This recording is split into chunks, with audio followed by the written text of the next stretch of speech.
আমার গোয়েন্দা বিভাগের লোক ওখানে আছে, সে সবসময় ওকে চোখে চোখে রাখবে। হ্যাঁ অবশ্যই অবশ্যই। No sir no sir. Okay yes, রাখি স্যার। সালাম আলাইকুম। হ্যাঁ বলো।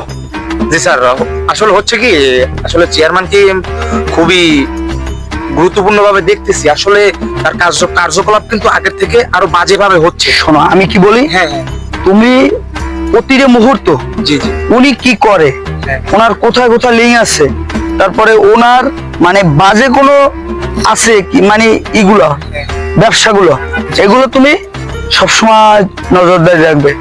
তোমাকে ওখানে পাঠানো হয়েছে তার সব কাজের মানে এগুলো ইনফরমেশন গুলো আমাকে জানানো। জি জি স্যার, তো হচ্ছে কি আমি যতদূর দেখলাম, ঠিক আছে, সবগুলো আমি আপনার একটা প্রমাণ স্বরূপ একটা নোট করে রেখে দিয়েছি। Good good. যে কারণ হচ্ছে কি এগুলো যেন আমি প্রমাণ স্বরূপ দেখাইতে পারি।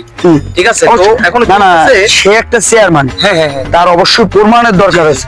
আমরা যে কোনো একটা জিনিস করতে গেলে আগে তার প্রমাণটা দরকার। সে কিন্তু অনেক ফাঁক ফোকর আছে, জি, জি। সে এদিক সেদিক করে ভাড়াবে, জি, স্যার। হারানোর চেষ্টাও করবে। এখন দেখা গেছে কি স্যার, এখন চেয়ারম্যান তো এমপির জন্য নমিনেশন পাইছে, বুঝতে পারছেন?